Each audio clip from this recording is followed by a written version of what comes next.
Tecnología, política, cultura pop, redes sociales, todo eso y más hoy en Periodistas con Luis Carlos Díaz.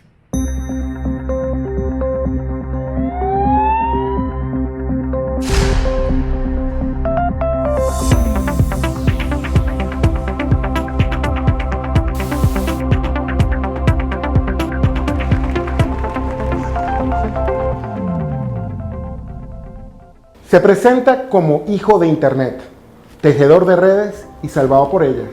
Hoy para nosotros es un honor tener aquí en Periodistas a Luis Carlos Díaz. Estamos muy contentos de tenerte aquí en Periodistas porque este es un programa donde queremos darle visibilidad a periodistas que están haciendo cosas en Venezuela importantes. Y a mí me parece muy importante a nosotros que se esté haciendo el periodismo tecnológico y político. ¿Cómo se mezcla la tecnología y la política en el periodismo en Venezuela? Oscar, desde hace años yo me he encargado de formar gente para que use tecnologías. Desde que tenía como 18 años daba talleres de cómo tener blogs y páginas web. Y me tocó ver crecer las redes sociales, muchos fenómenos digitales, y eso me permitió formar gente, no solamente para que las usara, sino para que también tuviese criterios periodísticos. Eso yo le llamé programas de formación de infociudadanía. Por eso de una vez estaba metido ya en el tema de desarrollo tecnológico, usos sociales de la tecnología, cómo los ciudadanos la utilizan, y poder político. Porque en el fondo lo que hemos visto en las últimas 2 décadas es una transformación de la capacidad que tiene el ciudadano de incidir en la agenda de debate público, de movilizarse, de exigirle al poder, de tener como su propia capacidad de ser un actor más que cambia entonces las relaciones políticas, económicas, sociales, culturales, y por eso he trabajado eso todo el tiempo vinculado. No trabajo el periodismo tecnológico como el de la novedad, como el de mira este nuevo teléfono que tiene 48 megapíxeles en la cámara, sino mira cómo la gente hoy está usando el teléfono, qué le puede sacar al teléfono y cómo se usa en el tercer mundo. Sobre todo porque hay unos usos creativos que a mí me impresiona cuando los desarrollan para una cosa, los aparatos, y la gente los usa para otro totalmente distinto y es útil. Ahí es donde me enfoco. Es hasta antropológico un poco, de saber cómo se está usando eso ahorita, y me parece muy novedoso de llevarlo a un punto académico. ¿Qué tienen que aprender los venezolanos hoy en día en ese tema? Fíjate que yo arranqué con ONGs. Trabajé 8 años en el Centro Gumilla, que es un think tank de la Compañía de Jesús, y una de las premisas era cómo comunicábamos con poco dinero, con pocos recursos. Los medios digitales eran perfectos, porque lo único que tenías que destinar era tiempo y talento. Si eso además lo hace un ciudadano, está fortaleciendo su propia voz en la red. Y creo que ese es el entorno al que estamos yendo. Un entorno más rico, donde los actores civiles tienen voz propia, espacio propio y capacidad de incidir en otros. Porque la gente digital, vamos a decir, el ser digital, empieza a tener reputación, empieza a tener seguidores, empieza a transformar él mismo el debate público. Hacia allá es donde yo estoy dirigiendo esto. Claro que eso es un mensaje que hace atemorizar a las empresas, a los políticos, a los poderes tradicionales, pero les toca más bien repartir ese poder que ya tenían. Y bueno, precisamente pues nicho del periodismo, que es la tecnología, te ha conseguido a ti una persecución bastante fuerte, incluso el arresto que tuviste este año. ¿Cómo te ha afectado eso en el trabajo hoy en día? Ya en 2011 tuve amenazas de muerte de parte de funcionarios de gobierno. En ese momento decidí no irme del país, seguir trabajando, y una de las decisiones que tomé fue elevar mucho más mi perfil. En 2011 trabajaba en una ONG, escribía para algunas publicaciones, pero entonces cambié y empecé a escribir para periódicos y revistas dentro y fuera del país. Empecé a reportar para medios internacionales y también a ver qué oportunidades había de ir a medios masivos. Ya había estado en la radio, en Fe y Alegría, pero entonces cuando vino la oferta de estar en una radio nacional como Éxito, no la dejé pasar. Eso me hizo muy público. Y eso me permitió que en el momento de la detención, en el año 2019, ya en marzo, mucha gente saliera por mí. Yo veo eso como, primero, la cosecha de relaciones y de momentos en los que yo estuve al servicio de los demás. Porque mucha de la gente que se movió allí eran alumnos, amigos, gente con la que había trabajado, gente a la que me acerqué para hacer proyectos y cosas, y ese día salieron. Y lo otro es que yo creo que es un día, el de mi liberación, un día en el que la gente le ganó una al poder. Fui perseguido, fui hostigado días antes de la detención. Nunca imaginábamos, primero, que iba a ocurrir y segundo, que iba a ocurrir algo de tal nivel de gravedad. Yo te puedo confirmar, Oscar, porque lo viví, que en Venezuela hay desapariciones, que en Venezuela hay detenciones arbitrarias, que en Venezuela hay tratos crueles, que hay tortura, que hay además maltrato a los presos y además hay mucha gente olvidada tras las rejas porque están guardados en estos sitios por razones políticas y son olvidados por la agenda pública porque la gente no puede detener tantos temas a la vez. Haberlo experimentado, haberlo vivido, aunque hubiesen sido apenas 30 horas de detención, es grave, es duro, es algo con lo que empiezas a vivir y luego están todas las consecuencias posteriores. Me están afectando mi capacidad de trabajar, de salir del país, que es una cosa que yo hacía regularmente para dar clases. Yo trabajé con la OEA, di clases en toda Centroamérica, he dado clases hasta en Sri Lanka, en Islandia. He podido llevar aprendizajes de Venezuela a toda América Latina y es algo que hoy estoy viendo afectado. Sin embargo, sigo trabajando porque mi trabajo está en internet, está en la red, está en pensar el conflicto venezolano. Y creo que mientras haya materia prima, estaré acá. Si yo fuese carpintero y se acaba la madera, me voy del país. Pero soy periodista y en Venezuela no deja de haber información todos los días. Me sorprende que dices que 30 horas es poco, porque por lo que estabas haciendo, 30 horas a mí me parece muchísimo, porque informar no es delito, hacer periodismo no es un delito. Y bueno, me conmovió mucho que todos los periodistas se unieran para pedir por tu libertad en ese momento. E incluso te haces noticia internacional, llegas a boca de la alta comisionada de derechos humanos y alguien que está tan involucrado también en las ONG, pues, ¿qué significó eso para ti? ¿Cómo te enteraste cuando sucede todo esto de la liberación? La detención fue larga porque cada minuto valía mucho. Sobre todo los minutos en los que uno no sabe si al siguiente vas a seguir respirando o no. Esas cosas son duras y hay que saber procesarlas.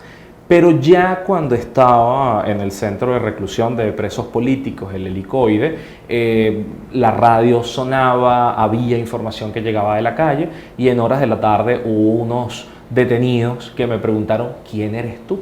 ¿Y por qué Bachelet está hablando de ti?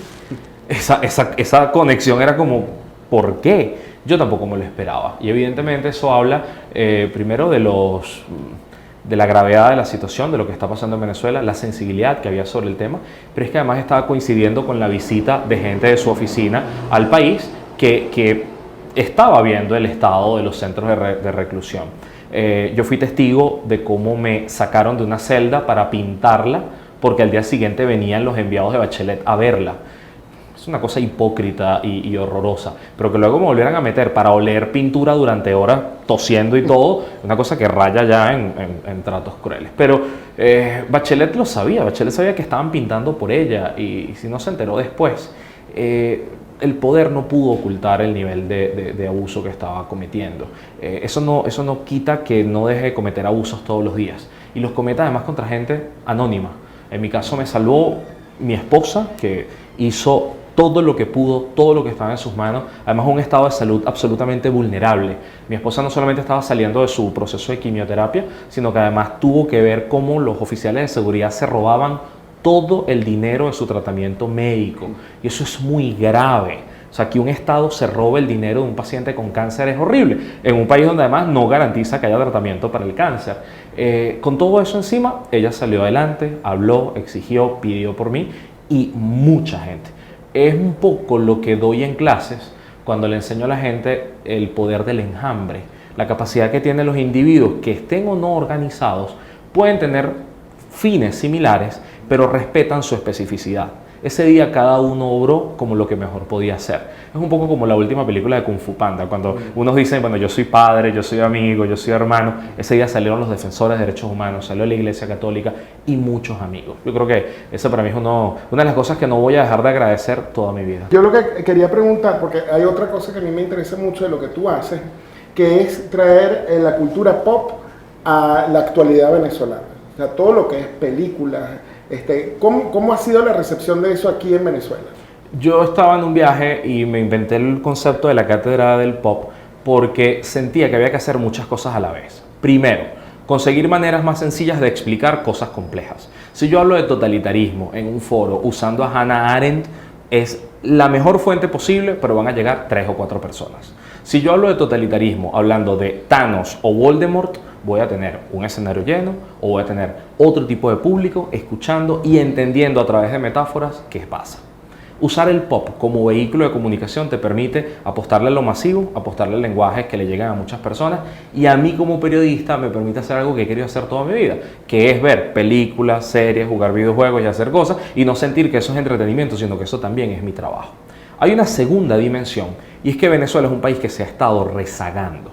La globalización sigue ocurriendo, el mundo avanza, y Venezuela, por su crisis económica que nos ha hecho caer, pero más que cualquier otro país en el mundo, menos Siria en guerra en 2011, esa contracción económica hace que la gente empiece a perder nociones del mundo. Para mí es un acto de resistencia. A mí me parece sorprendente cómo tú has podido combatir el miedo como periodista después de todo lo que ha pasado este año y bueno, y todos los años anteriores con las amenazas, todo lo demás.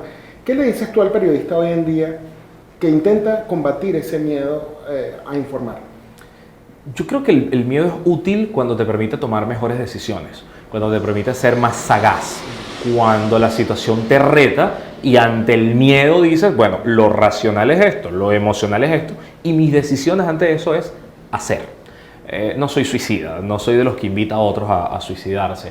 Yo creo más bien que hay que actuar con mucha cautela. Como vengo del mundo de las ONGs, sé que en ocasiones es más importante que una organización denuncie algo a que lo haga una persona. A veces es más importante que una red denuncie algo antes de que lo haga una persona. Entonces se trata de ver cuáles son las mejores estrategias para difundir contenidos. También como periodista que viene del mundo de las ONG y la sociedad civil, hay otra cosa que es poder entender que hay unas fuentes más sensibles y más expertas que cualquier otra. Entonces, tener su lenguaje, su sensibilidad, aproximarse a su mundo, te permite entrar en otros terrenos. Te lo cuento de esta manera. Yo fui a la frontera con Colombia hace ya una década y en ese entonces recibíamos refugiados de la guerra colombiana. Mi aproximación al mundo del refugio, de la vulnerabilidad del migrante, fue con colombianos en la frontera. Pero como iba con gente del mundo religioso, pude conocer incluso gente de las guerrillas, gente de grupos irregulares, gente que podía contar otras cosas que no le iban a contar a un periodista, pero sí a alguien que venía como ayudante del grupo de atención.